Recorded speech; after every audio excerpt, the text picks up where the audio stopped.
Bismillahirrahmanirrahim. Assalamualaikum warahmatullahi wabarakatuh.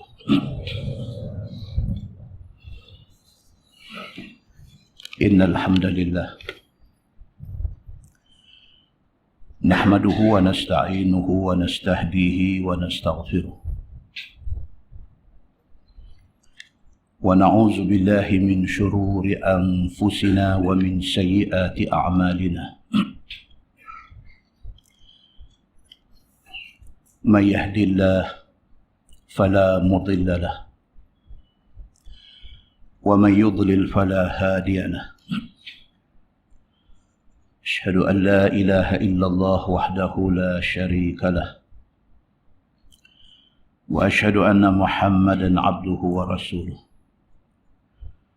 ونصلي ونسلم على هذا النبي الكريم سيد المرسلين وعلى آله وصحبه أجمعين أما بعد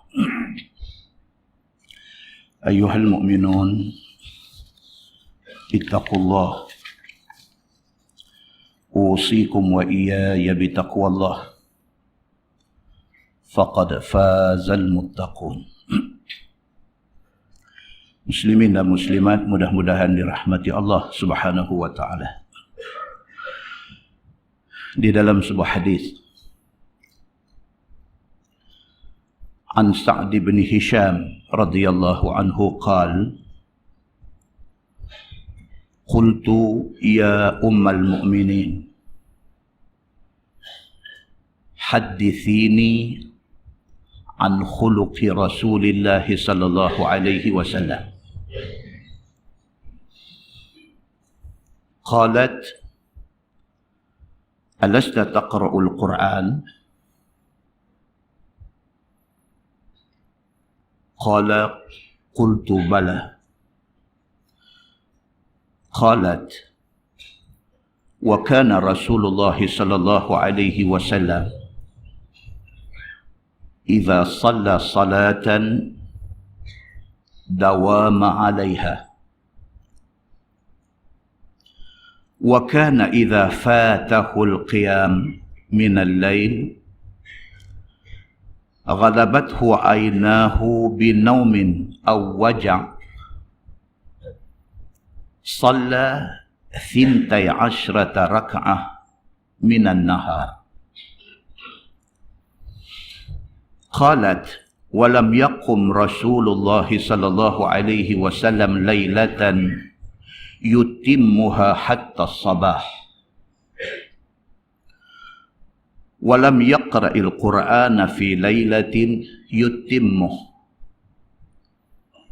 ولم يصم شهرا يتمه غير رمضان حتى مات أو كما قال.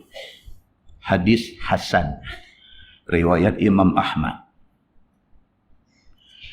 Daripada Sa'ad bin Hisham radhiyallahu an. Dia kata dia jumpa dengan Ummul Mukminin Aisyah radhiyallahu anha. Bila dia jumpa Sayyidatina Aisyah, dia tanya Aisyah. Dia kata hadithini an khuluqi Rasulillah sallallahu alaihi wasallam. Sebab Sa'ad bin Hisham ni tuan-tuan, dia bukan sahabat. Dia daripada kalangan tabi'in. Tak pernah jumpa Nabi. Selepas wafat Nabi sallallahu alaihi wasallam, dia pergi jumpa Aisyah radhiyallahu anha. Maka dia tanya Aisyah. Dia kata, ya ummal mu'minin, boleh tak cerita mai dekat saya, Nabi ni akhlak dia macam mana? Kata Aisyah, alasta taqra'ul Quran? Aisyah tanya balik kepada Sa'ad bin Hisham ni. Aisyah kata, hang tak baca Quran kah? Dalam hadis lain, pernah orang tanya Aisyah tentang akhlak Nabi. Aisyah kata, kana khuluquhul Quran. Yang kata Nabi itu, akhlak dia ialah Al-Quran. Apa yang tertulis dalam Quran itu semua ada pada Nabi SAW. Jadi kalau nak tahu Nabi, akhlak dia, perangai dia macam mana hampa duk baca Quran, semua tu ada dekat Nabi. Dalam hadis ni, apabila Sa'ad bin Hisham tanya kepada Aisyah, wahai Aisyah, boleh tak cerita mai dekat saya yang kata Nabi ni akhlak dia macam mana? Aisyah tanya dia balik. Aisyah kata, alasta taqra'il Quran? Alasta taqra'ul Quran? Hang baca tak Quran? Mafhum dia, macam mana yang ada dalam Quran, macam tu ada pada Nabi SAW. Jawab Sa'ad, dia kata, bala, ya, Quran saya baca hari-hari. Qalat, kata Aisyah radhiyallahu anha, dia kata, wa kana Rasulullah sallallahu alaihi wasallam idza shalla salatan dawama 'alaiha.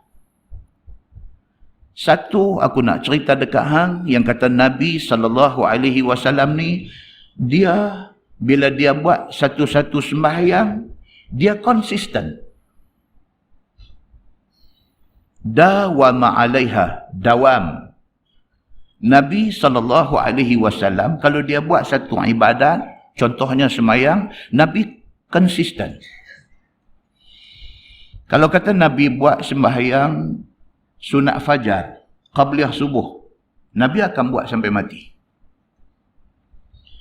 Kalau kata buat sembahyang duha, Nabi akan buat duha sampai mati. Kalau kata Nabi SAW ni satu orang yang mengamalkan sunat rawatib qabliyah ba'diyah, Nabi akan buat sampai dia wafat.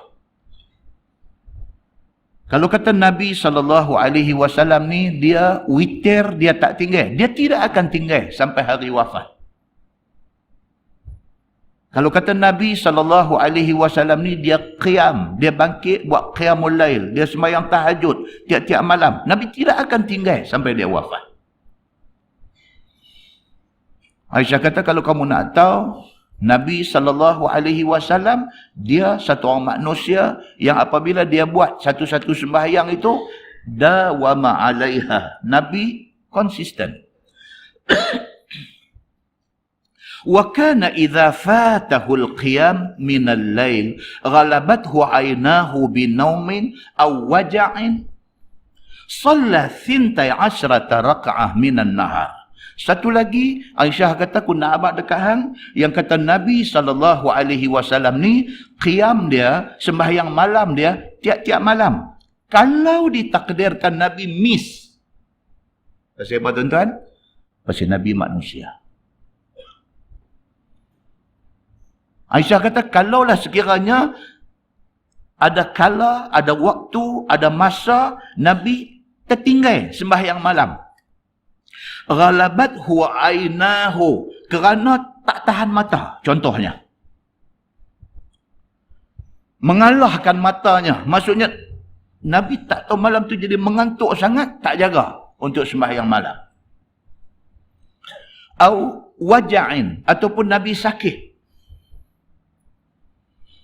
Kalau Nabi miss qiyam bangun sembahyang malam kerana Nabi sakit, ataupun kerana Nabi terlampau mengantuk, shalla 12 rak'ah minan nahar. Nabi ganti balik esok, Nabi sembahyang sunat 12 rakaat. Nabi satu orang yang sangat berdisiplin. Itu sebab kita jumpa dalam hadis-hadis Nabi SAW yang kemudiannya dibincangkan oleh fuqaha. Bagi orang yang ahli dalam melakukan sembahyang sunat qabliyah subuh misalnya. Yang kata ahli sembahyang sunat qabliyah subuh ni maksudnya apa? Dia memang without fail, tanpa miss, dia akan buat qabliyah subuh.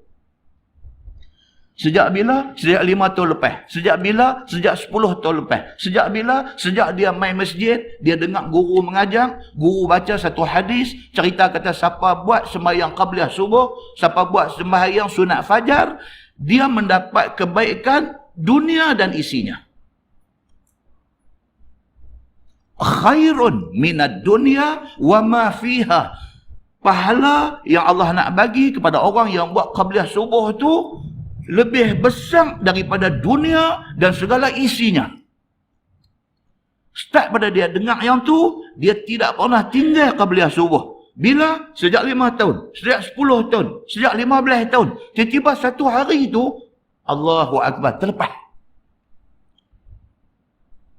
Galatnya dia ni, kerana dia terlepas qabliyah subuh yang dia pertahankan selama 15 tahun ni, galatnya dia ni.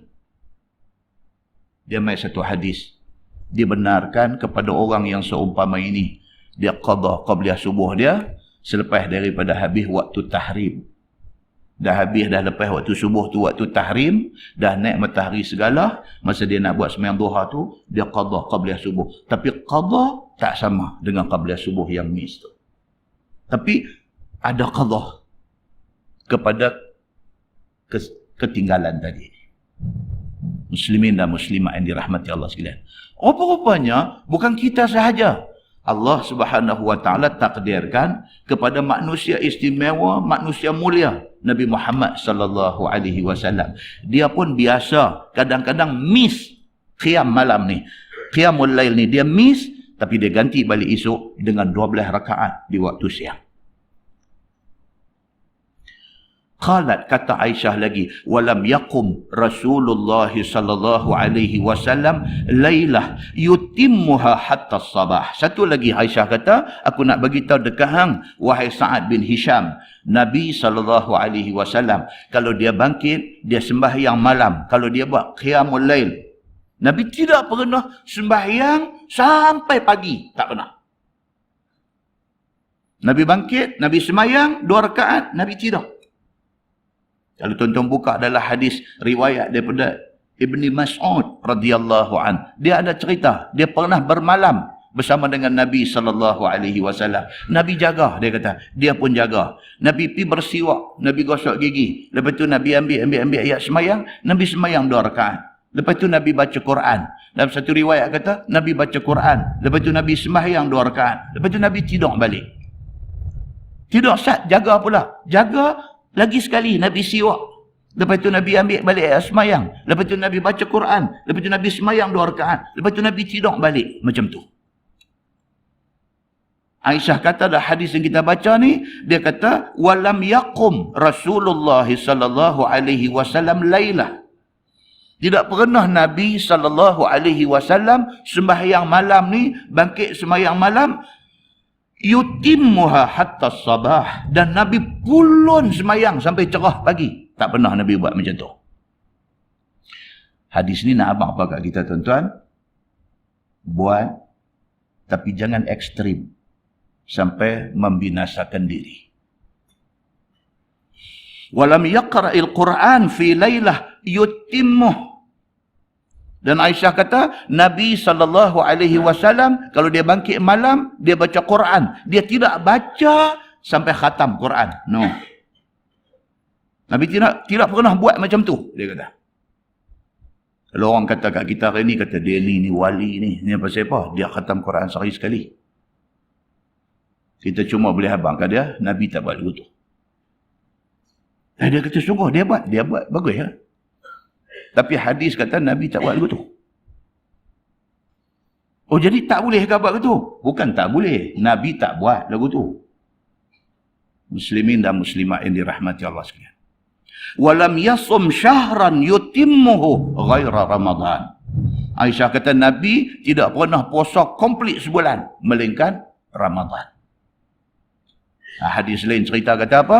Nabi banyak berpuasa dalam bulan Sya'ban. Tapi Nabi SAW kalau dia pulun komplit tu hanya Ramadan. Hatta mata. Aisyah kata begitulah Nabi sehingga wafat Nabi SAW. Muslimin dan muslimat yang dirahmati Allah sekalian. Dalam sebuah hadis lain, riwayat daripada Aisyah radhiyallahu anha, kata dia, khudhu minal amal ma tutiqun Fa inna Allah la yamul hatta tamallu. Fa inna Allah la yamallu hatta tamallu. Wa kana ahabbul a'mal ila Rasulillah sallallahu alaihi wasallam adwamaha. Wa in qalla kana idza shalla salah dawama 'alaiha.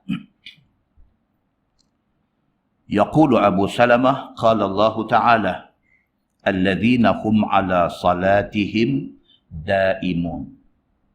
Sadaqallahul azim atau kama qala. Hadis itu hadis sahih di dalam riwayat Ibnu Hibban. Aisyah kata, Nabi pesan. Nabi kata, kalau buat amalan, ma tutiqun. Takat mana badan kita mampu. Jangan pergi duk rengkuh lebih pada tu. Rengkuh tu. Jangan duk pergi rengkuh lebih pada tu.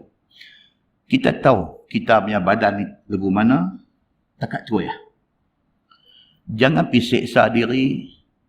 Jadi macam sahabat Nabi yang bernama Al-Bahili. Saya dah baca dah dulu hadis tu di masjid ni. Al-Bahili. Dia mai duduk dalam majlis Nabi. Nabi cerita tentang fadilat Qiyamul Lail dan Nabi cerita tentang fadilat puasa sunat. Al-Bahili ni, Abu Umamah Al-Bahili ni, dia dengar ni, Nabi tuan-tuan, Nabi cakap. Al-Bahili ni bila dengar ni dia mai karan. Dia mai karan. Dia duduk dengar tu dia mai karan. Lepas pada tu dia pergi balik tempat dia duduk. Balik ke negeri dia duduk. Setahun lepas tu, dia mai balik ke Madinah, dia jumpa Nabi. Dia jumpa Nabi, Nabi tengok dia, Nabi tak kenal dia. Al-Bahili tanya Nabi, dia kata, ya Rasulullah, hal ta'rifuni? Dia kata, ya Rasulullah, tuan tak kenal saya ke? Ana Al-Bahili. Dia kata, saya Al-Bahili. Nabi bila dengar macam tu, Nabi kata apa kat dia? Nabi kata, wahai Al-Bahili, apa jadi dengan hang? Pasal apa hang seksa diri hang macam ni? Dalam syarah hadis cerita kata apa? Biji mata cengkung. Badan kurus kering. Nabi tanya dia, apa pasal ni? Apa jadi dengan hang? Kalau kita hari ni lah, tak jumpa setahun, main jumpa tu, kita terus tanya kencing mana ke? Tapi Nabi SAW, dia tanya awak ni, hang ni, hang, pasal apa hang seksa diri hang?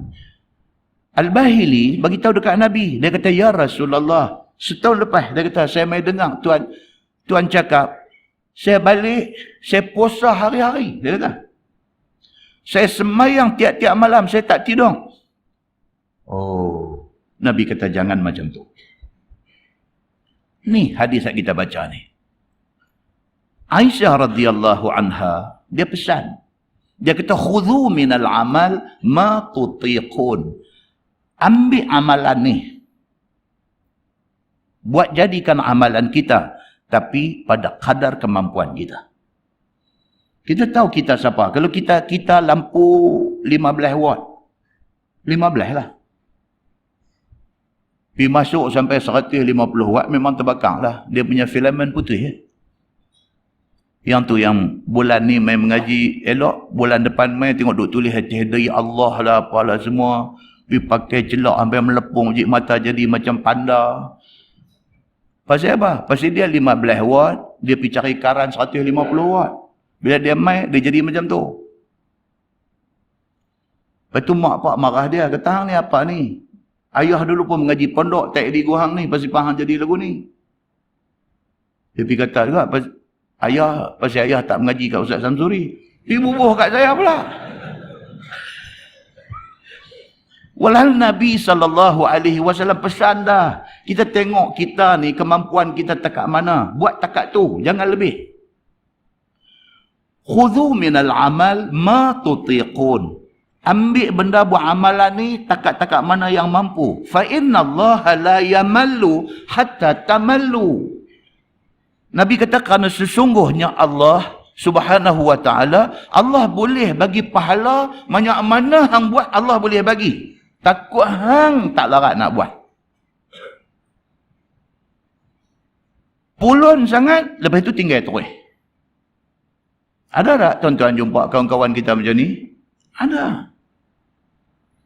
Yang kita hari ni boleh main masjid, boleh duduk mengaji, boleh duduk istiqamah, boleh. Pasal apa? Pasal dia yang ajak kita dulu. Tapi hari ni, kita duduk main lagi masjid. Dia duduk main dam bawah pokok dah.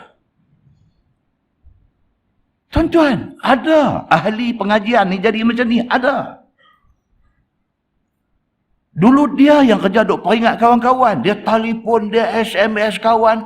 Kalau zaman lah ni WhatsApp. Hantar ni semua ni. Peringat ni, malam ni kuliah. Jangan lupa. Jom kita pergi ramai-ramai. Itu cerita bila tu? Itu cerita 10 tahun dulu. Tapi hari ni, orang hak dia duk ajak tu, duk istiqamah, duk main lagi. Dia tak main dah. Pasal apa? Pasal dia dah sampai makam paling tinggi dah. Pasal apa jadi macam ni tuan-tuan? Pasal Nabi SAW dah kata. Dia kata, فَإِنَّ la yamallu. Allah tak jemu nak bagi pahala. Hang rajin, hang buatlah banyak mana pun. Tuhan tak jemu nak bagi pahala ke hang. Hatta tamallu. Allah akan bagi pahala dekat hang sehingga hang dah tak mau nak buat dah. Sampai dia cemui. Allah boleh bagi lagi. Dia dah cemui dah. Sama macam program pengajian masjid. Sama tuan-tuan. Bagus kita tengok perkembangan hari ni. Masjid ni 30 hari. Program dah ada 40. 30 hari ada. 30 hari. Tapi program di masjid tu 40 program. Pasal apa? Hari-hari tertentu ni campur dengan subuh, campur dengan duha, campur dengan kuliah hasang, campur dengan ceramah lepas pada Isya. Ada lagi satu ceramah lagi. Ustaz duk mengajak kuliah Aisyah ni pun nak seriak dah. Ustaz lain mainlah duk tunggu-tunggu. Pasal dia pula nak pulun sekali lagi. Bagus kata, bagus. Bagus. Tapi beringat. Pasal apa? Pasal Nabi kata, فَإِنَّ la yamallu. Allah tak ada masalah. Hampa buatlah 40 program, Allah bagi pahala. Hatta tamallu. Sehinggalah hampa esok ni jemu. Jadi jemu. Jadi cemui. Mai dengar ni, ustaz ni 3 kali mai dia ulang yang tu aku. Dia mau nak mai lah, dia nak mai cemui dah. Lepas tu dia duk tekar pula dengan kawan sebelah dia. Saya lagi dia abang ni. Sungguh betul dia cuik kawan dia. Tirak aku kata, tirak. Tu dia nak mai tu, dia nak mai buah tak elok lah tu. Dia nak mai.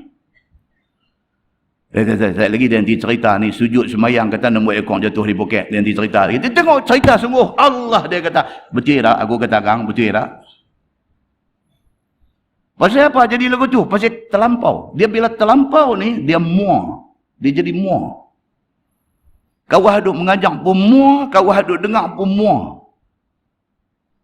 Oh, rupa-rupanya Nabi SAW sudah pesan benda ni. Nabi kata jangan terlebih. Pasal apa? Terlebih tu, Tuhan tak ada masalah. Tuhan bagi juga pahala. Hang tu takut tak boleh nak tahan esok ni. Muslimin dan muslimat yang dirahmati Allah sekalian. Wa kana ahabbul a'mal ila Rasulillah sallallahu alaihi wasallam adwamaha wa in qalla. Aisyah kata, Nabi SAW, amalan hak Nabi paling suka ni, apa dia? Amalan itu istiqamah, konsisten, walaupun sikit. Dia ni tak banyak mana. Dia dalam seminggu, dia pergi mengaji 2 kali je. Macam itulah dia 50 tahun dah. 50 tahun dah, dia seminggu 2 kali je dia pergi mengaji. Tapi konsisten, dia istiqamah dan ternyata akhlaknya bagus, ilmunya bertambah dan dia beramal dengan ilmu dia. Dengan hak sampai anak demam pun tak ada pergi klinik ni pasal nak pergi mengaji ni. 2 tahun ya. Lepas tu tak main lah. Mana masjid pun tak pergi dah. Pasal apa? Dia dah sampai makam paling tinggi. Benda ni jadi pasal apa? Pasal kita terlebih daripada yang sepatutnya. Muslimin dan muslimat yang dirahmati Allah sekalian.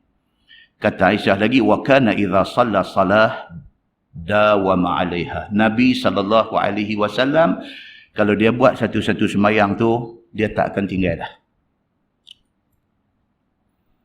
Abu Salamah kata, Allah berfirman, alladzina hum ala salatihim daimun. Di antara ciri-ciri orang yang beriman itu ialah orang yang sembahyang mereka itu, mereka sentiasa istiqamah. Surah Al-Ma'arij ayat 23. Muslimin dan muslimat yang dirahmati Allah sekalian. Jaga elok-elok benda yang dipesan oleh Nabi SAW. Jangan kita ambil lebih daripada yang Nabi suruh. Sebab takut kita yang kemudiannya akan jemu, yang merugikan kita untuk jangka masa panjang. Mudah-mudahan mukadimah itu memberi manfaat kepada kita insya-Allah. Kita menggunakan Bahrul Mazi jilid 12. Bahrul Mazi jilid 12, muka surat 225.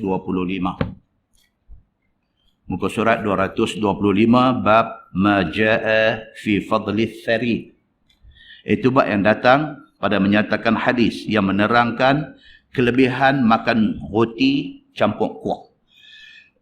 Sarit ni tuan-tuan juga boleh diartikan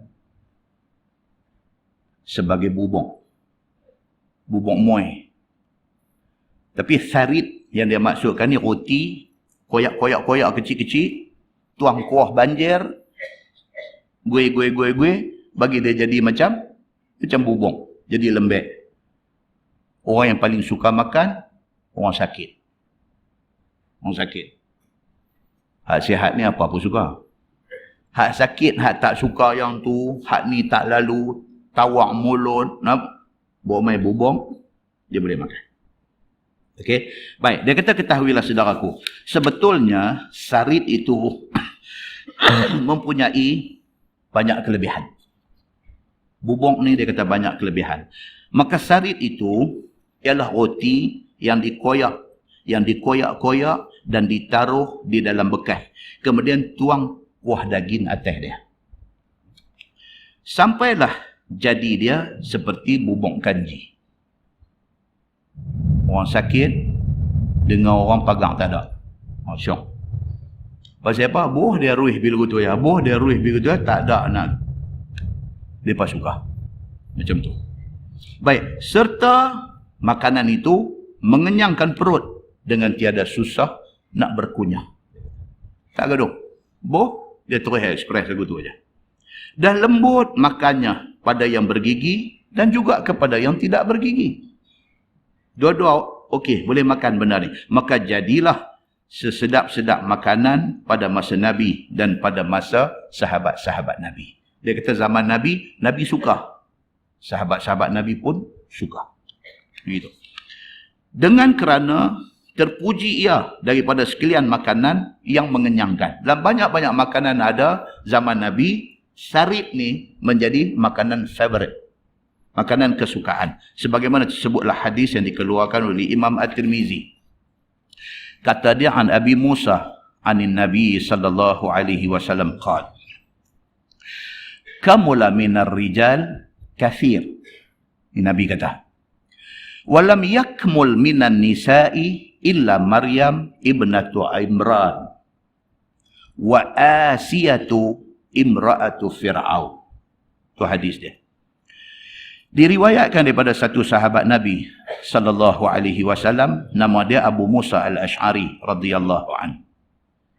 Daripada Nabi sallallahu alaihi wasallam, sabdanya, telah sempurna daripada laki-laki itu banyak. Nabi kata kalau dilihat laki-laki dengan perempuan, antara laki-laki dengan perempuan ni yang almost perfect. Bukan sempurna. Tapi almost. Hampir-hampir sempurna ni, banyaknya laki-laki. Siapa kata ni? Nabi kata. Ini kata orang perempuan tak puas hati. Bata apa benda ni? Pimai-pimai doa abang laki-laki lebih, laki-laki lebih, laki-laki lebih. Bukan semua. Tapi majority. Yang sabak ni, laki-laki ke perempuan? Majority. laki-laki. Sabang maksudnya apa? Sabang dengan bini dia boleh tiang. Bini ni dia nanti duduk berang. Laki ni boleh relax ni, boleh pergi ambil surah abang baca. Dulu lah tak baca surah abang dah. Lah ambil handphone. Dia main Candy Crush. Bini duduk bersyarah kat dia. Dia boleh dulu. Sampai bini, orang cakap, tengok telefon. Orang cakap, tengok telefon. Bukan nak dengar kita kata apa. Sabang tak lelaki dah? Sabang. Dalam kebanyakan hal, ada kes-kes tertentu, bini sabang, laki tak sabang. Ada. Tapi, hadis ni dia beritahu apa? Dia beritahu dalam kebanyakan hal. Orang laki-laki ni, dia kata, banyak yang sampai ke tahap hampir sempurna. Baik, sekali lagi nanti cerita. Yakni, orang laki-laki banyak yang sampai kepada darjat kamal. Kamal ni maksud dia apa? Sempurna. Baik. Yang dibangsakan kepada syarak, yang dimaksudkan kata sempurna ni, dari segi syarak, dia kata. Sehingga kan, para nabi, para wali-wali, para syuhada, para ulama, laki-laki, dia kata. Betul tak betul? Betul. Daripada Nabi Adam, Idris, Nuh, sampai Nabi Muhammad, semua laki-laki. Pasal Allah tidak lantik orang perempuan bagi jadi Nabi, pasal apa? Pasal Allah lebih mengetahui. Kita jawab macam mana pun, mungkin betul, mungkin tak betul. Tapi Allah lebih mengetahui. Pasal apa? Nabi Allah pilih daripada kalangan laki-laki. Allah lebih mengetahui. Takkanlah Allah dengan kita lagi pandai fikir daripada Allah. Allah cipta manusia, Allah cipta laki-laki, Allah cipta perempuan. Allah lebih tahu antara laki-laki dan perempuan yang layak menanggung tugas para nabi ini, laki-laki atau perempuan. Allah tahu. Maka Allah bagi laki-laki menjadi nabi. Para wali Allah, awliyaullah, laki-laki. Timbul mai seorang, Rabi'atul Adawiyah, satu perempuan. Maknanya, yang hadis tadi nak abang apa? Dinisbahkan kepada syarak, kebanyakan yang mencapai tahap hampir sempurna ini ialah laki-laki. Sebab Quran kata apa? Ar-rijal qawwamuna 'alan nisa. Laki-laki ini dia bos kepada orang-orang perempuan. Bos dari segi apa? Dari semua segi. Sehingga akan kepada menanggung nafkah orang perempuan tu. Allah letak atas bau orang laki-laki. Pasal apa? Pasal itu ketentuan Allah. Begitu. Dan demikian juga para syuhada yang mati syahid ni. Semua laki-laki. Adalah terselit satu dua syuhada daripada kalangan wanita. Dan juga ulama. Sampai hari ini, tuan-tuan tengoklah hak duk naik nama jadi ulama dunia ni, semua orang laki-laki. Orang perempuan ada, mengaji sampai dapat PhD, tapi dia tak boleh nak sampai ke tahap Dr. Yusuf Al-Qaradawi. Tak boleh nak pergi sampai tahap tu. Pasal apa? Pasal kesempurnaan itu, kamal itu, kesempurnaan itu, Allah memang bagi dekat laki-laki. Kalau orang perempuan nak tak puas hati pasal apa? Kalau tak puas hati, macam tak puas hati kat ayah kita. Ayah kita laki-laki. Kita tak puas hati pasal apa? Kalau kita tak puas hati, macam tak puas hati dekat suami kita. Suami kita laki-laki. Maka adalah lebih baik kita ikut apa yang Allah tentukan. Kita letak orang laki-laki sebagai ketua. Dalam rumah kita, suami kita ketua. Dia yang akan bagi final say dalam apa-apa masalah dalam rumah. Final say. Muktamad, ayah kata. Sebelum ayah nak kata, bincang. Okey, no problem, boleh bincang. Ayah pun kata, Mama mai, duduk. Okey, Mama, lah ni macam mana? Mama ingat macam mana? Isteri pun kata, ingat macam ni. Bapak tanya lagi, abang ingat macam mana? Adik ingat macam mana? Kakak ingat macam mana? Ayah dengar semua orang. Ayah yang akan buat keputusan. Ayah kata, lah ni macam ni. Ayah ingat kita buat macam ni. Bila ayah kata lagu tu, martun katok tak kira dah. Itu yang muktamad. Itu yang muktamad. Pasal apa? Itulah syarat kerukunan rumah tangga. Tapi kalau suami kita Tak ada kuasa untuk nak bagi final say, untuk nak bagi kata muktamad. Dia tak ada kuasa. Isteri duk overrule. Ayah kata jangan pi, isteri kata pi, mak kata pi. Sampai bila pun rumah tangga kita akan jadi huru-hara. Dia kena ada seorang jadi ketua di dalam rumah. Kalau dalam rumah kena ada ketua, apatah lagi dalam sebuah negara. Muslimin dan muslimat yang dirahmati Allah sekalian. Maka Nabi-Nabi itu sampailah sehabis-habis tinggi darjat taat akan Allah Subhanahu wa ta'ala. Dalam ramai-ramai yang dia sebut tadi ni, dia kata Nabi, para wali, para syuhada, para ulama. Dalam ramai-ramai ni, para Nabi lah yang makam paling tinggi. Pasal apa? Pasal dia Nabi. Pasal Allah bagi ismah, bagi maksum kepada para Nabi. Maka darjat paling tinggi dalam ketaatan kepada Allah adalah para Nabi. Kemudiannya para wali, kemudiannya syuhada, kemudiannya ulama. Dia peringkat dia. Sabda Nabi SAW, tiada sempurna daripada perempuan itu, melainkan Maryam binti Imran dan Asiyah isteri Fir'aun. Dalam hadis ni, Nabi SAW sebut, Nabi kata bukan tak ada orang perempuan yang hebat. Ada, Nabi kata. Dan Nabi mention, Nabi sebut. Siapa dia orang perempuan yang hebat ni? Yang hebat ini ialah Maryam binti Imran. Siapa dia ni? Maryam binti Imran, mak Nabi Allah Isa alaihi salam. Hebat. Sampai ada satu surah dalam Quran, surah Maryam. Tuan-tuan baca surah Maryam ni. Kaf, ha, ya, ain, sad ni. Dia start macam tu. Zikru Rabbi. Cerita pasal Maryam. Masya Allah. Tuan-tuan nampak? Hebat apa-apanya yang dikatakan Maryam binti Imran ini. Maka Nabi Muhammad SAW sebut dalam hadis dia. Orang perempuan bukan tak ada yang hebat. Ada, dia kata. Nabi kata siapa dia? Maryam binti Imran. Dan yang kedua, Nabi kata orang yang hebat daripada kalangan perempuan ni siapa dia? Asiyah, isteri kepada Fir'aun. Yang kita dah dengar cerita banyak dah tentang Asiyah ni. Ini juga perempuan hebat. Baik, maka Maryam dan Asiyah itu telah dapat setinggi-tinggi darjat dari segi taat kepada Allah Subhanahu wa ta'ala. Tuan Asiyah ni duduk di bawah pemerintahan Fir'aun. Dia pun bukan orang besar. Dia duk kerja sikat rambut ya. Tapi dari segi taat dia kepada Allah, sikit pun tak ada gentang kepada Fir'aun. Maka dia disebut oleh Nabi SAW sebagai orang hebat. Sabda Nabi SAW, wa fadlu Aisyah 'ala nisa'i ka fadli tharid 'ala sa'iri ta'am. Macam tu yang mai cerita tharid tu, yang mai cerita bubung tu.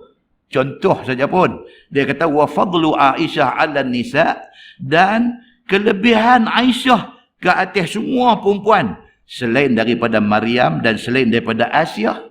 Nabi sebut.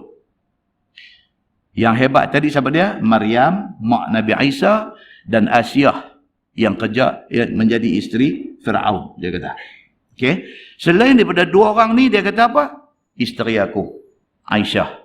Aisyah juga orang bagus. Dia kata, maka Aisyah itu kelebihan dia ke atas orang perempuan lain selain daripada dua orang tadi. Selain daripada Maryam dengan Asiyah, dia kata seperti kelebihan roti ke atas semua benda-benda lain. Roti yang makan kuah farid ni dengan semua makanan-makanan lain.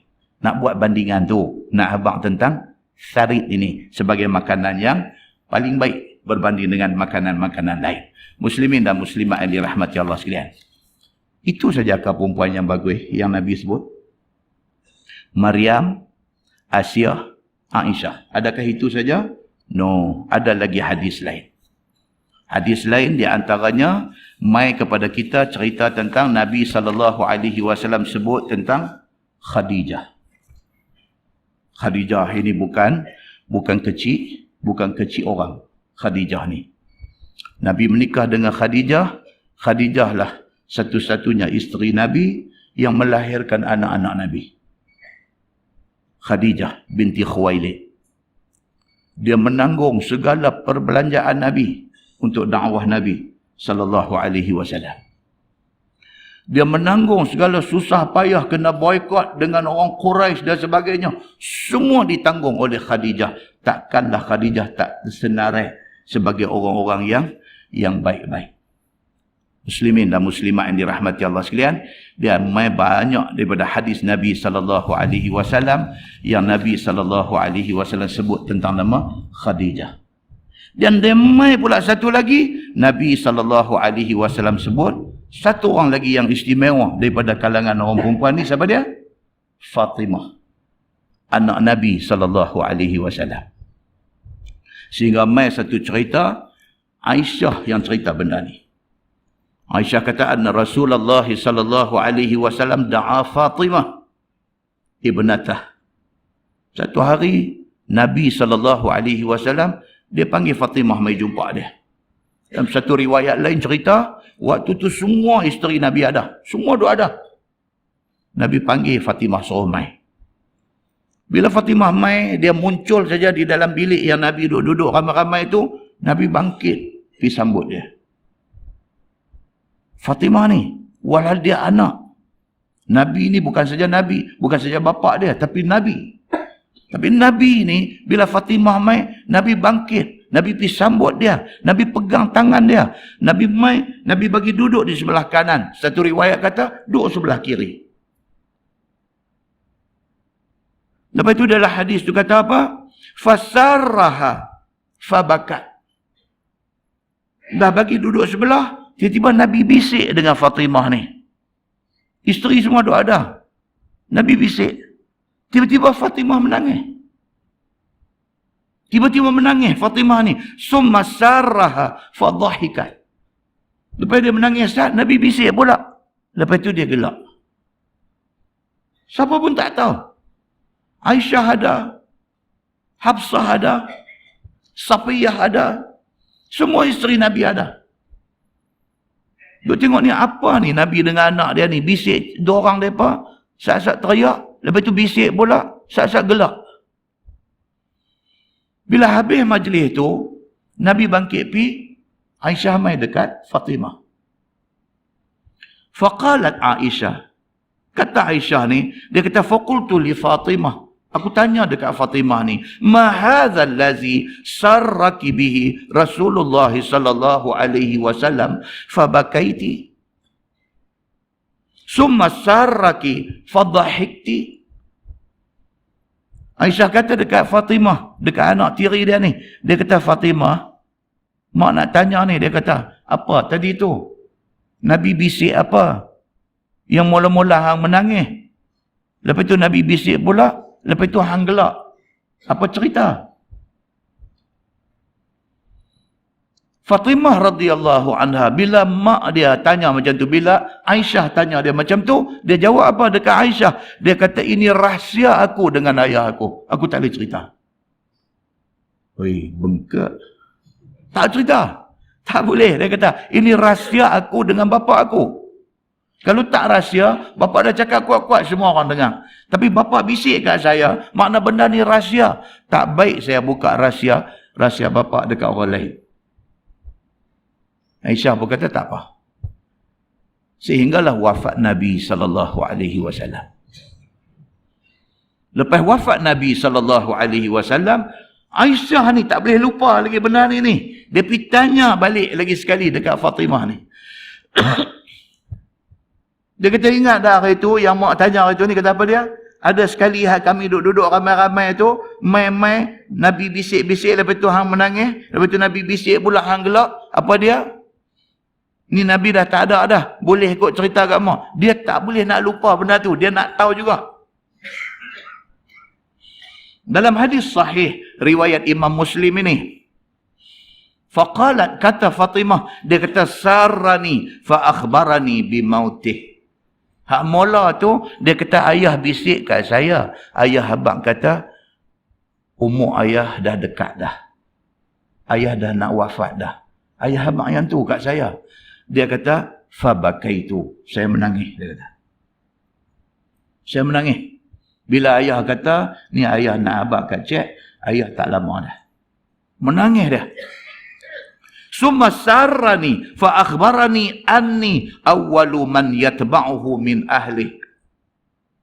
Lepas bapa tengok, ayah tengok saya menangis, ayah bisik pula kat saya. Ayah kata dekat saya, lepas ayah mati tak lama, dalam keluarga ni, hanglah orang yang mula sekali akan ikut ayah. Hang pula akan mati. Dia kata, fadhahiktu. Saya ketawa. Saya seronok, pasal saya akan segera ikut ayah saya. Dia kata. Dia habaq macam tu. Dekat Aisyah radhiyallahu anha. Itu hadis sahih, riwayat Imam Muslim. Dan betul macam yang dikata, tak lama lepas tu Fatimah radhiyallahu anha pun meninggal dunia.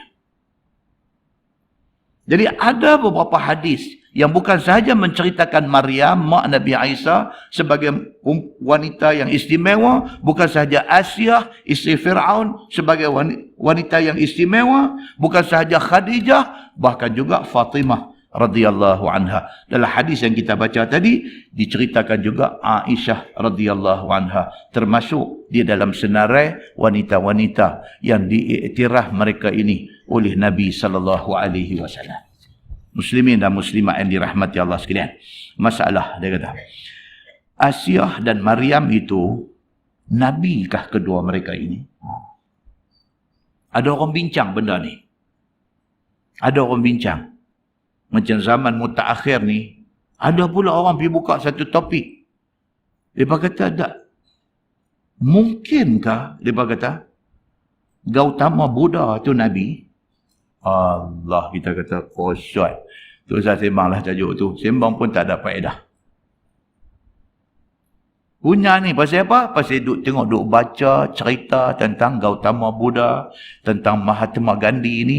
Mereka ni seolah-olah macam ada macam tu. Orang lah ni tuan-tuan, orang lah ni dia tak ada kerja.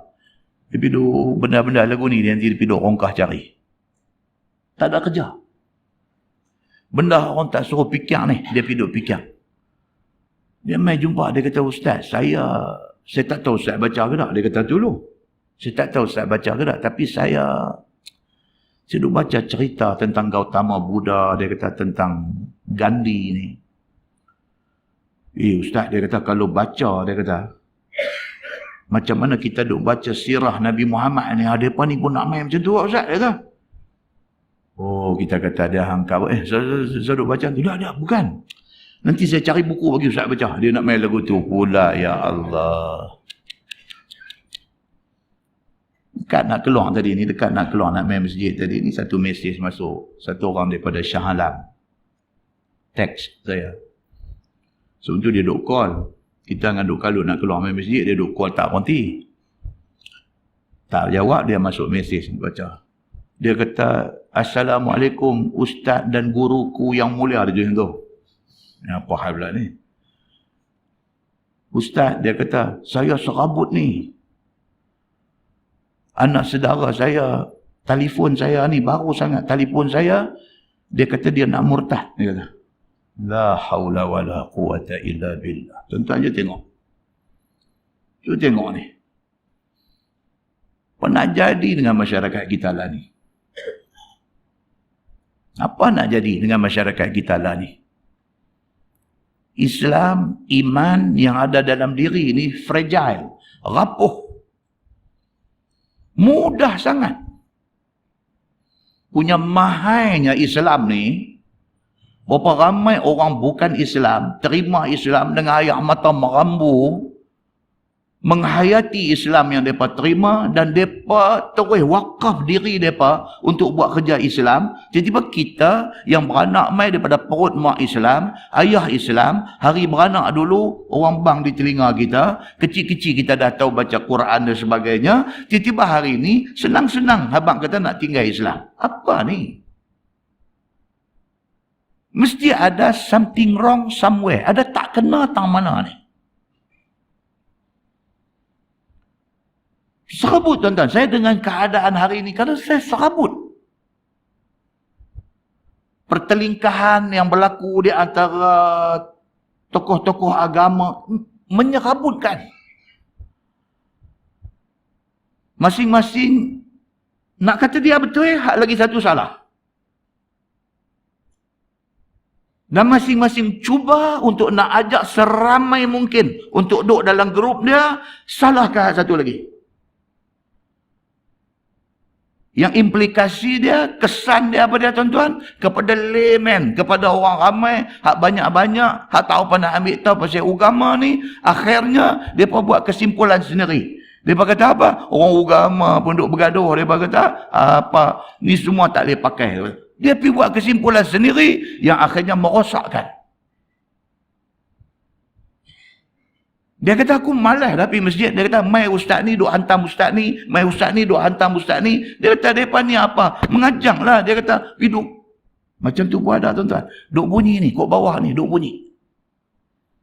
Yang akhirnya dia bawa mai satu keadaan apa dia? Dia jadi hilang respect kepada orang agama. Dia hilang respect. Tim A duk kutuk ustaz daripada tim B duk kutuk ustaz daripada tim A. Lah ni Facebook duk ada, siapa berasa nak tulis apa tulis.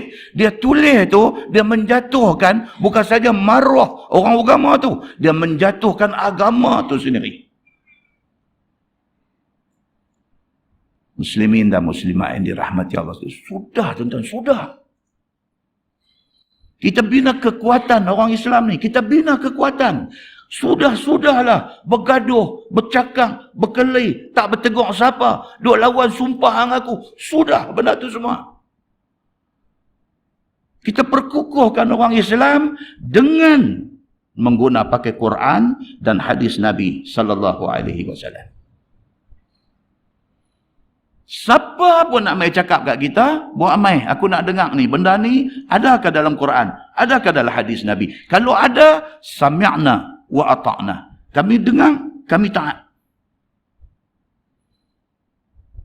Allah dah bagi tahu cantik dah. Fa in tanaza'tum fi syai'in farudduhu ila Allahi war Rasul. Apabila hampa jadi clash, jadi selisih faham, jadi bercanggah pendapat tentang satu-satu benda, rujukkan dia ialah Quran dan hadis. Muslimin dan muslimat yang dirahmati Allah, sudahlah. Jangan kita jadi macam metos Melayu lama. Dia kata apa? Orang Melayu akhirnya apa? Menang bersorak. Kampung tergadai. Kita habis masa dengan bersorak, bercakap, bergaduh, royak rendah, neri boleh korang. Muslimin dan muslimat yang dirahmati Allah. Inilah spirit kepada agama Islam yang kita duk belajar ni. Ini spirit dia. Yang ni core dia. Yang inilah isi sebenar dia. Apa dia? Mengajak kita kepada Allah Subhanahu wa ta'ala.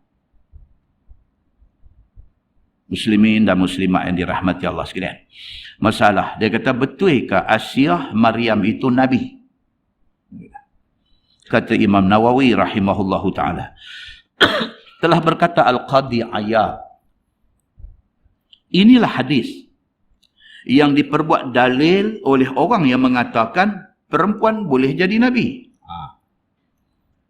Dia pun pakai hadis juga, tapi dia tafsir dengan cara tak betul. Itu sebab Quran dengan hadis ni tuan-tuan, dia tidak boleh tafsir ikut kepala otak kita. Dia ada disiplin dia. Itu sebab main hadis Nabi kata apa? Man fassara al-Qur'ana bi ra'yih fa asaba faqad akhta. Nabi tegas. Nabi kata siapa yang cuba untuk tafsir, cuba untuk faham Quran bi ra'yih, dengan otak dia. Dia baca, dia faham ikut otak dia. Fa asaba, tiba-tiba pahaman dia tu, tafsiran dia tu secara kebetulan betul macam yang Nabi kata. Faqad akhta. Nabi kata itu pun kira salah. Pasal apa? Pasal Quran tidak boleh ditafsirkan dengan otak. Dia kena baca Quran, dia kena tengok Nabi kata apa maksud ayat tu.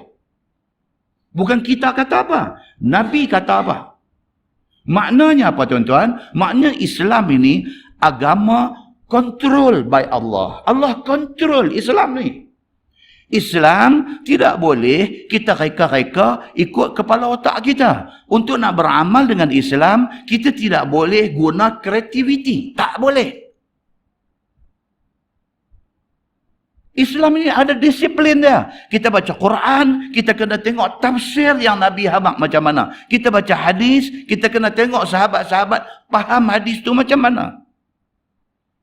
Kalau kita buka ruang kepada agama ni untuk masuk ni kreativiti ni, habis agama kita jadi macam agama lain.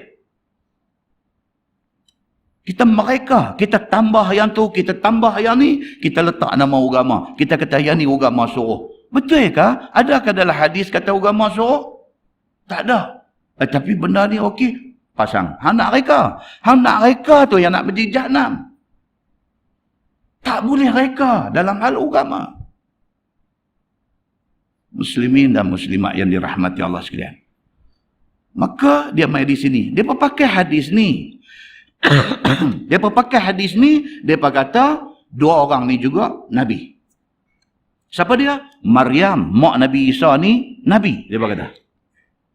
Siapa dia? Dia kata Asiyah isteri Firaun ni. Ini juga Nabi. Dia kata. Pasal apa? Pasal hadis ada sebut tadi ni. Hadis sebut kata illa Maryam ibnatu Imran wa Asiyah imra'atu Fir'aun. Bila hadis Nabi sebut kata kecuali dua orang ni, dia kata, oh kalau macam tu dua orang ni pun mungkin Nabi. Dia kata. Ni. Kata Al-Qadhi Iyad, ini hadis diguna oleh golongan ini. Nak buat dalil, nak kata perempuan boleh jadi Nabi. Lah di Indonesia tuan-tuan, imam perempuan ada lah. Indonesia ni. Indonesia ni, mereka hak betul dengan tak betul sama banyak. Hak betul dengan hak merapu ni sama banyak mereka ni. Hati-hati. Itu je nak apa? Hati-hati. Pasal apa? Pasal kita tak tahu. Dengan ilmu yang sikit yang ada kat kita ni, kadang-kadang kita nampak dia macam rupa agama. Tapi tak betul. Kita duk kata betul. Dah mai dah. Daripada sana dah mai dah. Perempuan jadi imam depan. Belakang ni tu dia ambil janggut bagi duk ikut belakang jadi makmum. Allahu akbar. Allahu akbar. Sahabat ni dia nak mai ke hari kiamat ni, apa lagi nak mai ke depan esok tak tahu. Kita duk dapat ni daripada duk hantar mai dalam WhatsApp, daripada duk keluar dalam Facebook, duk tengok ni. Benda ni wujud di sana. Muslimin dan muslimat yang dirahmati Allah sekalian. So, dia kata dikatakan mereka itu Asiyah isteri Fir'aun dan juga Maryam ibu Nabi Allah Isa AS itu dua-dua ni Nabi.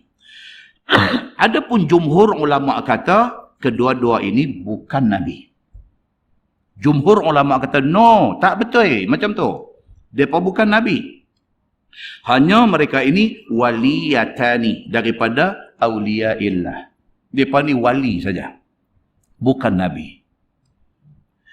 Dan bermula lafaz kamal yang tersebut dalam hadis itu boleh dikatakan atas kesempurnaan sesuatu. Dan penghabisan pada babnya. Dan yang dikehendaki pada hadis itu penghabisan pada kelebihannya. Nak abang kata Maryam ni memang bagus sungguh. Tapi bukan bagus sampai jadi Nabi. Tapi Maryam tu bagus. Asiyah tu bagus sungguh. Tapi bagus bukan sampai menjadi Nabi. Bagus setakat bagus orang saja. Dia bagus setakat tu aja. Bukan bagus sampai jadi Nabi. Muslimin dan muslimat yang dirahmati Allah sekalian.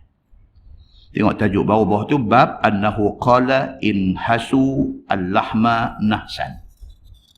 Dan bab yang datang pada menyatakan bahawasanya bersabda Nabi SAW, gigit oleh sekalian kamu sehabis-habis kuat gigit. Ni nak cerita makan daging. Makan daging ketua besar. Kan? Nak makan macam mana?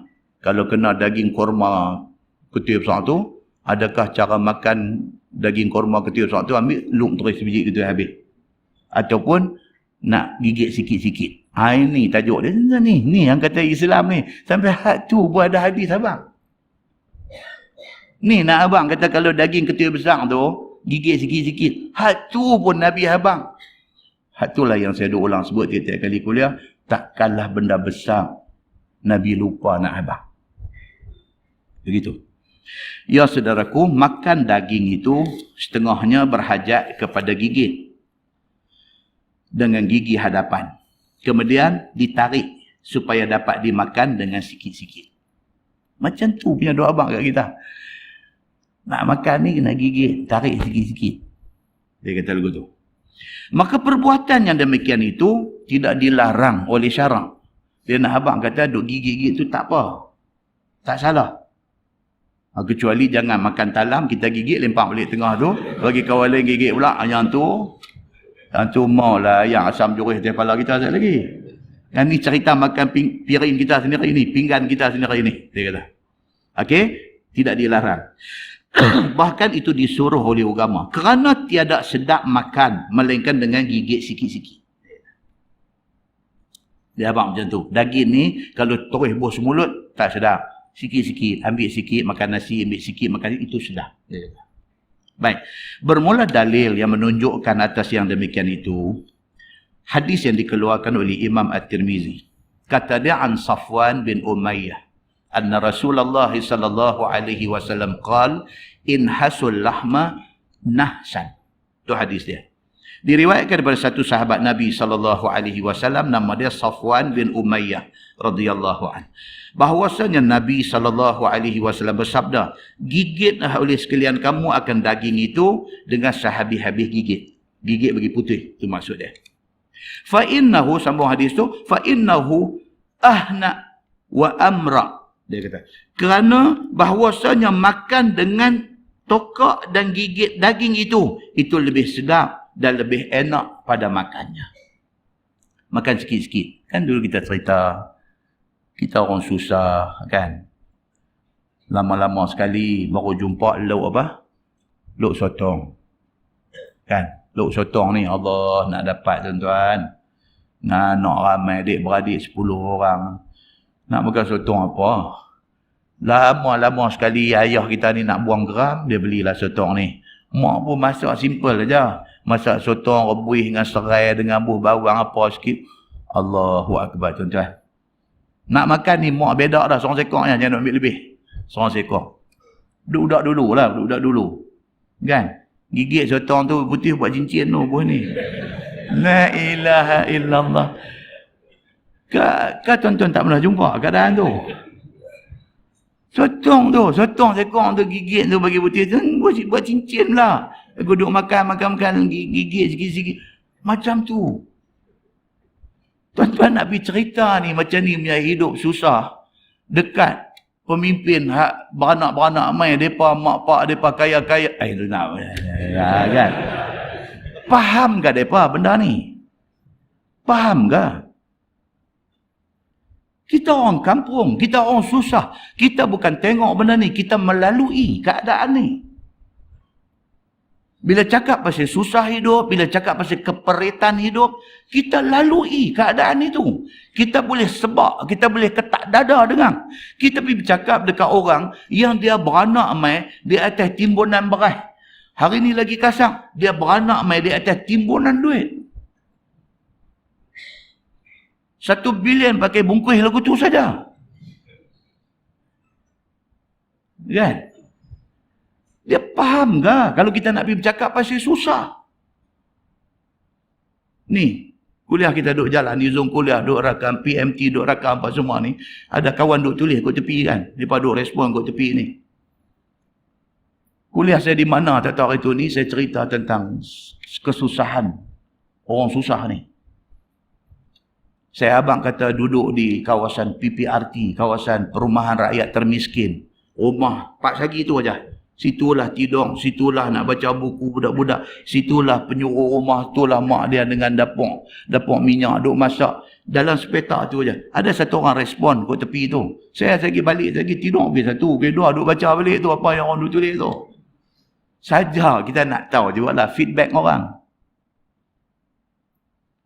Dia betul apa? Ada satu orang daripada Kuala Lumpur tulis, perempuan. Dia kata biar betul, ada orang susah macam tu. Tuan-tuan tak boleh salahkan dia. Pasal dia tak pernah, bukan kata dia tak pernah susah, dia tak pernah melihat kesusahan. Dia respon kat tepi tu. Dia kata, biar betul ustaz ni. Takkan ada dia kata orang susah macam tu. Dia duduk di satu kawasan elit di sana. Dia duduk di satu kawasan yang mereka ni sampai nak bagi zakat tak tahu nak bagi kat siapa. Bila saya abang lagu tu, tuan-tuan pula kata, betul ke ada orang tak tahu nak bagi zakat kat siapa? Tuan-tuan pula kata lagu tu. Pasal jurang di antara mereka dengan kita ni, jurang dia luas. Mereka tak pernah tengok kesusahan. Kita tak pernah tahu ada orang kaya macam tu. Kita tak pernah tahu. Mereka dalam rumah saja. Dalam rumah. Mereka boleh simpan sampai 1 juta. Duit 1 juta. Takat-takat nak pakai 200-300 ribu, tak ada pergi bank kan. Pasal gagal, wah kati ke tu ya. Wah kati.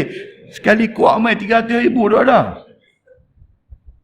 Hak ni tuan-tuan kena percaya. Pasal apa? Pasal SPRM duk pergi tangkap, duk ada 1 juta lah rumah. Yang tu berita keluar. Berita buletin utama. Itu nas yang sahih tu. Keluar dalam buletin utama. SPRM pergi cekup satu pengarah apakah di mana. Di sebuah negeri Pasir Sebutir ni. Pergi cekup cash. Cash money. Dalam rumah berjuta duk ada. Juta ni makna apa tuan-tuan? Maknanya dia pergi hanggau. Tahu hanggau? Dia pergi hanggau wah kati tu. Dia hanggau tu 300 ribu. Apa nak heran? Kita heran lah. Pasal apa? Pasal kita dengar kata tarik naik harga sekupang pun kita dah jadi gelabah tak tentu punca. Naik sekupang. Gelabah tak tentu punca. Pasal apa? Pasal kita susah. Susah nak bagi orang kaya faham. Dan susah orang kaya nak faham. Susah orang susah. Muslimin dan muslimat yang dirahmati Allah sekalian. Dia dekat-dekat nak berubah parlimen ni kena habang benda ni. Kena habang benda ni. Betapa susahnya orang susah. Yang suara ni tak ada siapa dengar. Suara rintihan orang susah ni kadang-kadang tak didengari. Cuma bila dia main ni, dia main dekat nak bubar ni, barulah orang susah ni rasa orang besar-besar main suap makan di rumah dia. Muslimin dan muslimat yang dirahmati Allah sekalian. Kepada semua pihak kita bercakap ni. Kepada semua pihak, ingat, you are answerable to Allah satu hari esok. You are answerable di depan Allah satu hari esok.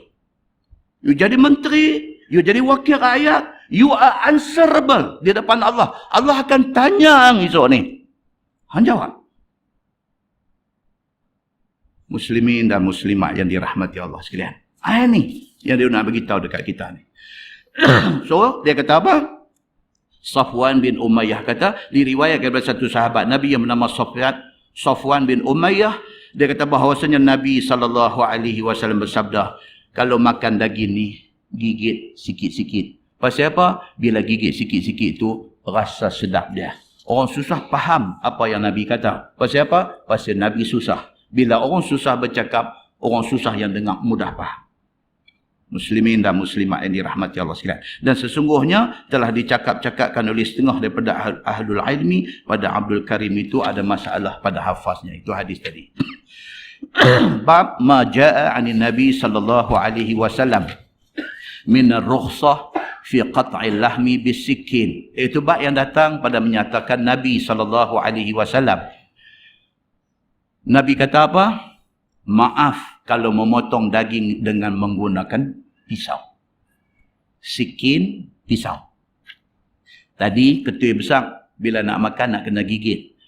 Baik boleh tak boleh di peringkat preparation, peringkat nak buat masak tu, potong siap-siap bagi kecil-kecil dan potong tu guna pisau. Boleh tak boleh potong daging guna pisau? Tajuk ni apa tuan-tuan ni? Tajuk ni is very small matter. Pun, benda kecil pun, Nabi habang kat kita.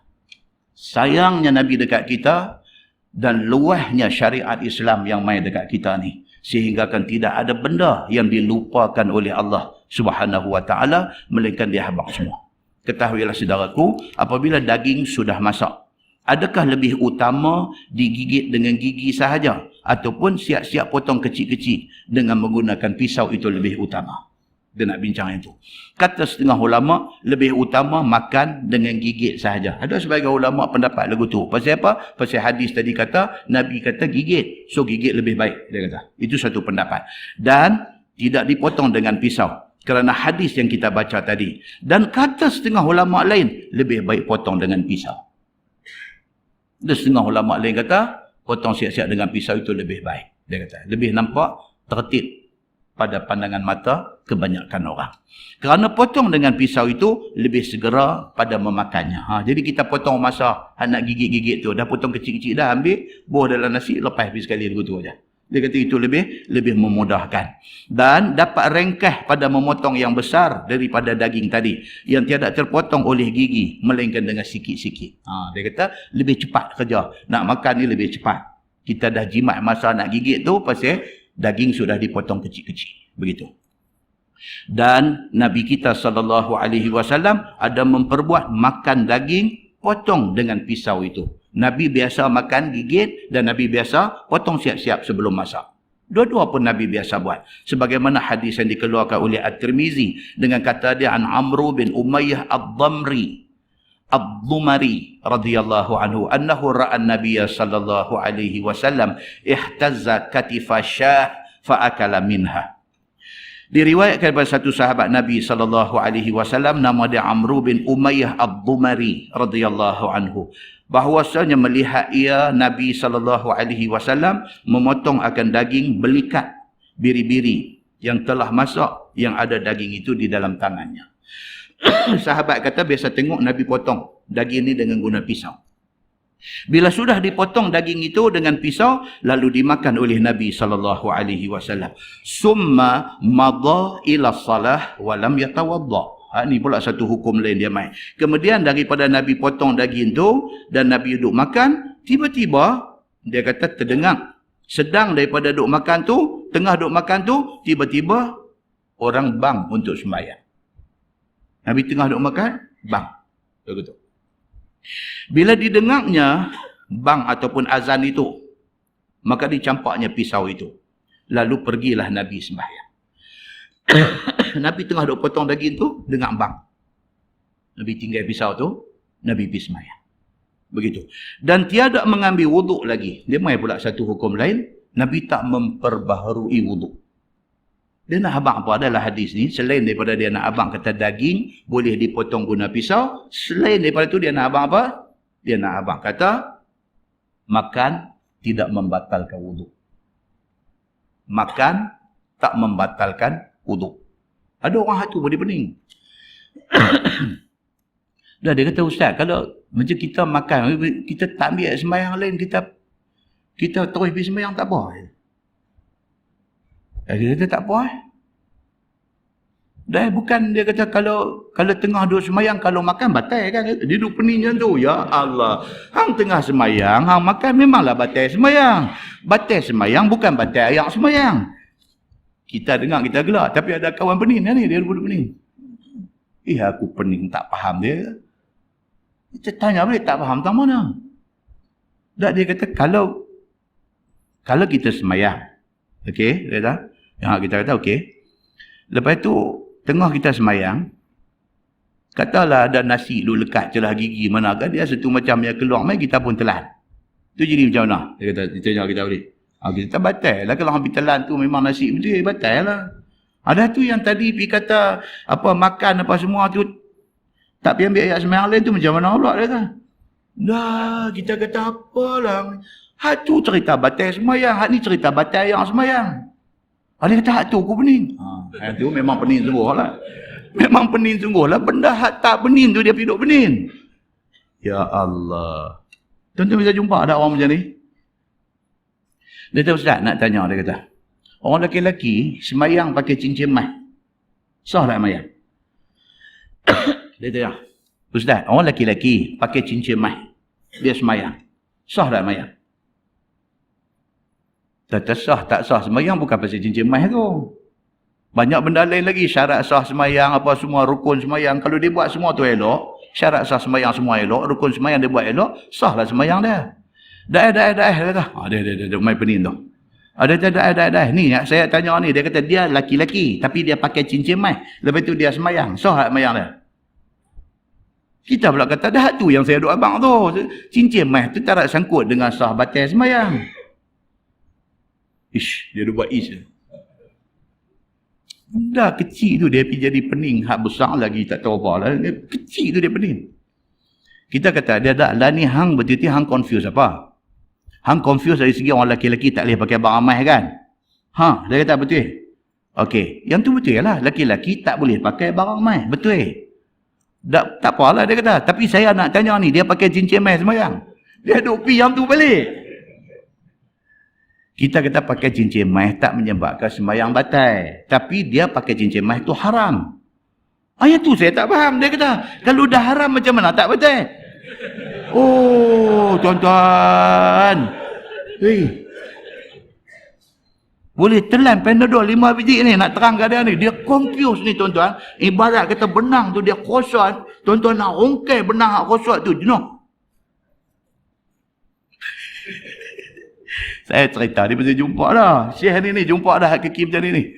Oh jenuh. Kita suruh dia duduk elok-elok, suruh dia tarik nafas. Tarik nafas elok-elok. Okay. Now saya terang satu-satu. Kenapa dia balik satu-satu dia duduk dengar. Mata dia tu nampak tengok kelin. Tak faham. Tuan-tuan, muslimin dan muslimat yang dirahmati Allah sekalian. Inilah ini yang dia cerita ni. Amru bin Umayyah Ad-Dumri, dia kata apa? Dia kata Nabi SAW nak makan, potong daging dulu, tengah dia makan orang bang, satu Nabi bangkit pergi semayang. Okey, dia mai satu perbincangan apa dia? Batal dah ayat semayang kalau sekiranya makan. Makan tak membatalkan ayat semayang. Yang batal tu kalau tengah duduk semayang, pergi telan apa-apa, yang tu baru batal. Makan tak membatalkan ayat semayang. Itu dia nak main hukum tu dekat kita. Kata At-Tirmizi, dan pada bab ini ada riwayat daripada Al-Mughirah bin Syu'bah, dan katanya lagi bermula hadis ini hasan lagi sahih. Ada 4 muka surat yang lagi. Kalau nak taruh pun alang-alang. Kalau saya nak pedarai, saya tuan-tuan dah buat tengok jam. Yang ni pun satu tension juga. Kita tangguh dulu lah. Jadi ada 4 muka surat lagi. Dia kata bab fi ayyi lahmin kana ahabba ila Rasulillah sallallahu alaihi wasallam. Itu nak cerita kata kambing sekong tu bahagian mana yang menjadi favorite Nabi. Kan? Tuan-tuan dia pergi makan KFC. Dia pergi makan apa? Kentucky Fried Chicken. Tuan-tuan pergi order, tuan-tuan beritahu kat budak sales representative tu, tuan-tuan kata kat dia, saya ambil dinner plate ori, semua mau bahagian Thai. Kata kat dia. Tu kita spesifik bahagian. Thai ni apa dia tuan-tuan? Thai. Tu bahagian paha tu, atas paha tu. Paha drumstick atas pada paha tu. Thai. Dia pilih bahagian tu. Dia habaq kat budak tu. Ni pakcik mau apa dinner plate ori, semua tight. Kan budak ni kata, tengoklah pakcik, kalau ada kami bagi. Ni yang kata Pak Haji ni. Dah abang dulu ada tak ada? Kalau tak ada aku tak boleh makan. Oh, pongai. Kalau tak ada aku tak boleh makan. Aku mau bahagian tu ya, aku mau tight aja, hang bagi hal lain lagi. Budak ni pun naik takut. Ada pakcik, ada. Takut. Nampak tuan? Tu yang kata pilih bahagian. Baik, now tajuk yang akan datang ni dia kata Nabi ni kambing sekong tu part mana? Bahagian mana yang menjadi favorite Nabi? Favorite Nabi bahagian mana? Tuhan ni tuan-tuan, dia bagi jadi manusia ni masing-masing dengan masing-masing taste. Tak sama. Ada satu orang dia mau drumstick, dia mau paha. Ada satu orang mau tight.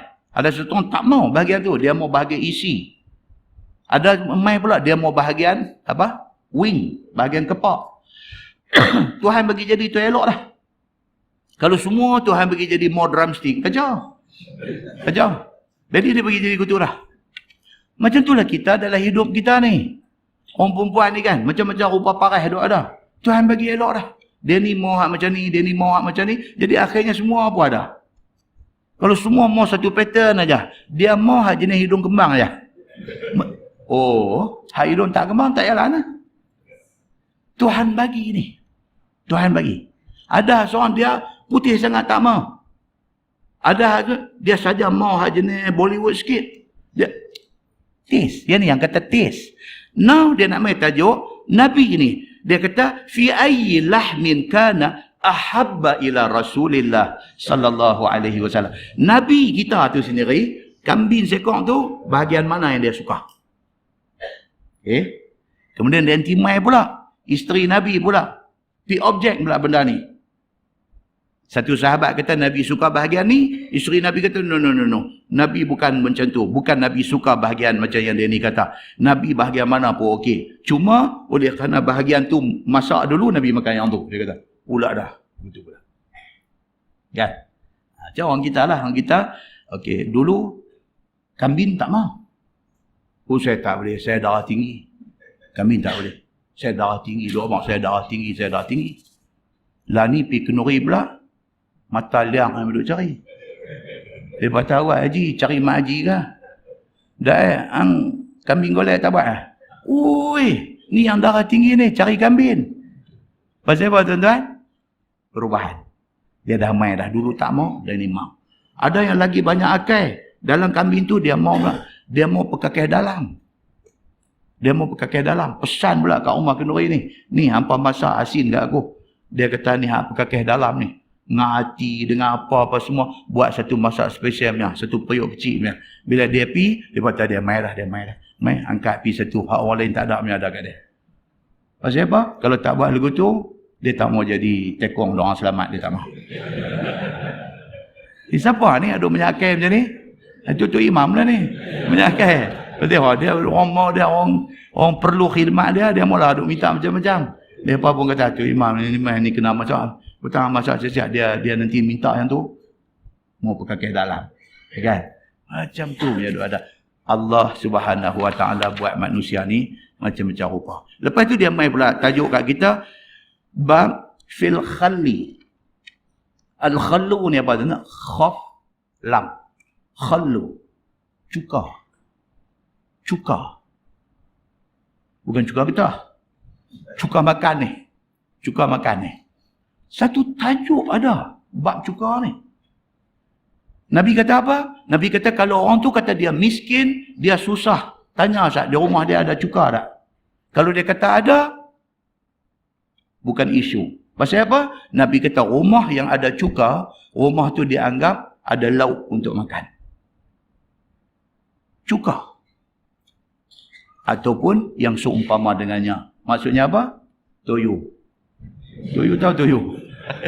Kicap. Tempat saya panggil toyu. Kicap. Kan tuan-tuan, pergi tengok orang susah. Tengok. Belah Kedah ni banyak tempat dah. Pergi tengok.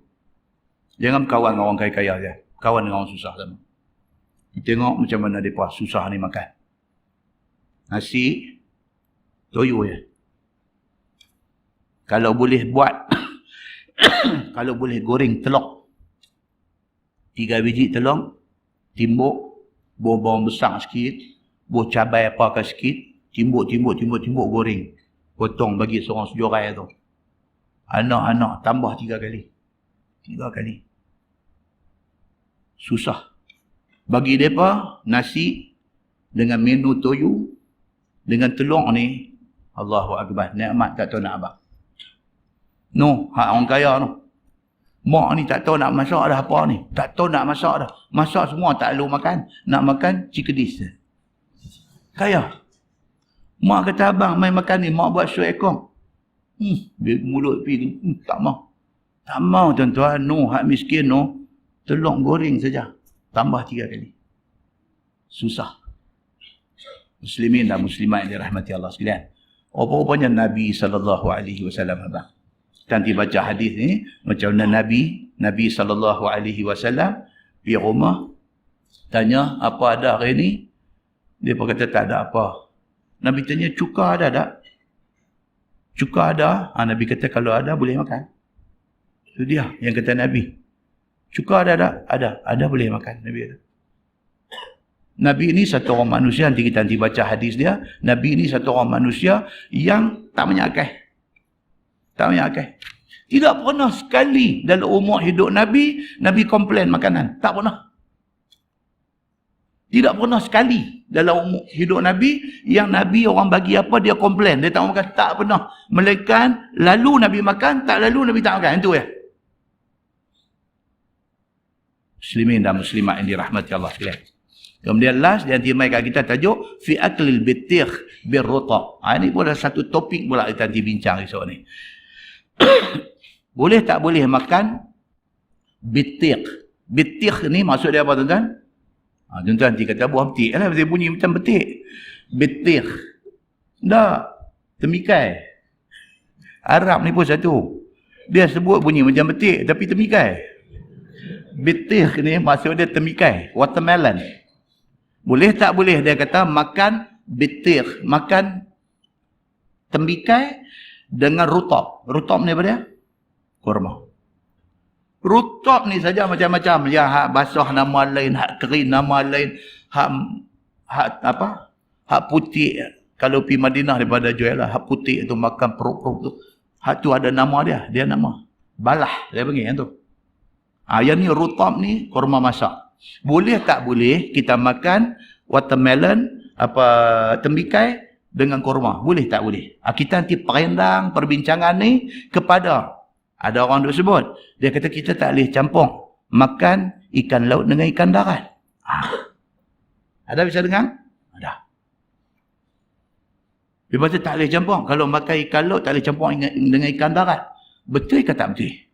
Tadi kami duk nak cerita nak main tadi, sahabat saya ni dia orang kesihatan. Dia duk cerita, dia kata ustaz ada satu rancangan dalam TV lah ni. My Doctor. My Doctor dia kata ada satu rancangan dalam TV, talk show dalam TV ni. Saya pun tak nak tengok. My Doctor. Dia ada satu moderator, dia ada 2 orang panel. Mereka ni doktor. Mereka bincang tentang mitos dalam masyarakat. Mitos. Yang kadang-kadang kita ni, kita percaya benda tu. Walaupun bukan Quran, bukan hadis, tapi kita percaya. Dia kata kalau makan yang ni, jangan makan yang ni. Saat lagi jadi, mereka ni rongkai benda ni. Mereka cerita dari segi perubatan, dari segi saintifik, dari segi apa, betul ke benda ni tak boleh makan sama-sama. Kan? Yang selalu kita dengar orang kata apa? Makan durian dengan dengan kopi ke apa? Tak boleh minum. Macam-macam lah. Mereka duk pegur tu. Kalau baru sudah makan durian, pergi nak buka Coca-Cola. Dia kata jangan. Saat lagi anak-anak tak ada balik, jalan dulu. Kata lagu tu. Baik, persoalannya betul ke tak? Ni My Doctor nanti rongkai. Betul tak betul? Okey. Kita, tu bukan bab kita. Kita nak rongkai dari segi agama. Hadis ada sebut apa benda. Betul ke ada hadis yang mengatakan tak boleh makan makanan laut sekali dengan makanan darat? Betul ke? Ikan laut dengan ikan sungai tak boleh makan sekali. Betul ke? Benda ni akan duduk di bawah tajuk fi aklil bitikh birrutab. Makan temikai dengan kurma. Boleh tak boleh? Wallahu a'lam. Kalau tak bubar lagi, ada lagi kuliah. Bulan depan. Kalau bubar, bubur dengan kuliah-kuliah kita sekali tak nak. Jasarit sekali dengan kuliah kita. Bukan pasal apa? Bila bubar parlimen, saya punya cakap akan jadi tafsiran macam-macam. Itu saja cari masalah. Okay? Lain yang kita cakap, lain isu. Saya kuliah di masjid, Jitra, Masjid Darul Aman.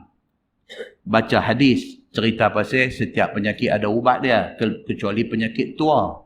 Itu hadis yang kita baca di Darul Aman hari tu ni. Lepas itu saya sajalah kata, benda tu 2 tahun lepas. 2 tahun lepas. Saya kata dah kita dah umur 90 lebih. Dia duk tolak belakang suruh jadi Perdana Menteri. Tak boleh dah kata pasal kita dah tua. Saya kata tu 2 tahun lepas. Kata dalam politik semasa ni, hamba Allah umur 90 ni dicalonkan. Dia pergi gunting kuliah saya 2 tahun lepas tu. Dia lempak masuk lah ni. Jadi orang yang sokong dia, marah saya. Dia Dia kata, ni apa ni? Dia main macam tu. Lepas tu, macam-macam lah. Dalam Facebook ni kalau baca tuan-tuan, saya jenuh pahala. Jenuh pahala lah orang duk maki kita kan. Kita boleh pahala lah. Alhamdulillah lah. Punya duk gasak ni.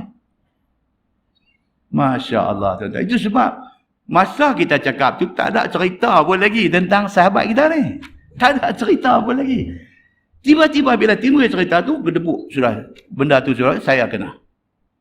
Di masjid ni sajalah cerita pergi balik kan. Di masjid ni, kita baca 4 tahun ke 5 tahun lepas. Baca kitab ni. Dia cerita, menjelang akhir zaman, ada pemimpin. Jadi penyamun. Dia menyamun harta negara. Tu baca nu 4 tahun, 5 tahun lepas. Tuan-tuan boleh cek balik. Kita ni semua recorded. Ada dalam YouTube, boleh cek balik.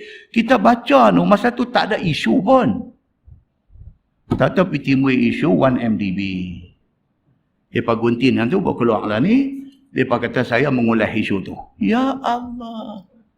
Itu sebab bila dia mai dekat nak pilihan raya, bila kita buat kuliah, tafsiran orang yang dengar ni macam-macam. Tuan-tuan, ni ada ni, bukan satu parti ni.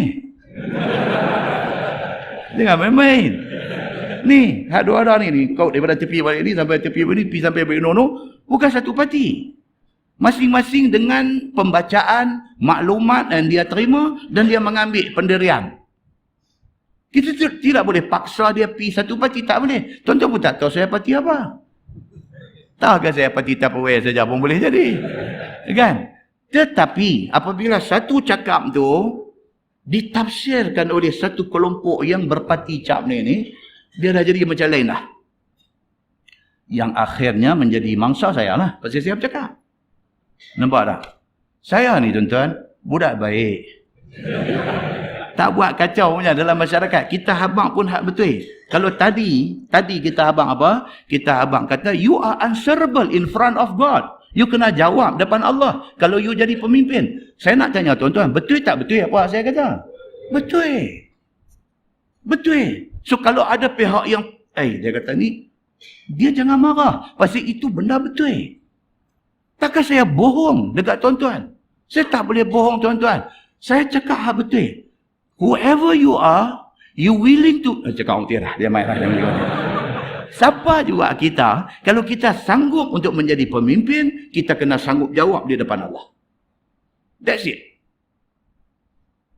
Kalau kita sanggup menerima jawatan, menjadi pemimpin, kita kena sanggup bekerja untuk menunaikan amanah jawatan itu. Ataupun kita jawab di depan Allah. Itu betul. Tapi hak betul itu, bukan semua orang boleh terima. Ada orang dia tak boleh terima. Dia kata ni kecek politik ni. Dia kata ni kecek politik. Politik. Politik lah memanglah. Dalam agama ada politik. Nabi memerintah Madinah. Nabi memerintah Madinah tu apa tuan-tuan? Politik lah tu. Cuma beza dia apa? Kita ni mengikut ataupun tidak politik Nabi SAW. Itu isu dia. So siapa pun dia kena kosongkan hati dia mai dengar. As long as benda tu mai daripada Allah, daripada Quran, daripada Nabi, daripada hadis Nabi, kita ambil, kita buat muhasabah diri kita. Apa betul? Tak ada manusia yang betul semua. Ada orang dengan salah masing-masing. Orang yang paling baik ialah apa? Orang yang memperbetulkan silap dia. Saya pun ada silap. Dan saya pun ditegur. Dan saya menerima teguran. Kalau sekiranya teguran itu betul. Panjang tu kalau nak kira tu kan. Kita tangguh dengan tasbih kafarah dan surat Al-As. Subhanakallahumma wa bihamdika. Asyhadu an la ilaha illa anta. Astaghfiruka. Bismillahirrahmanirrahim. Wal 'ashr.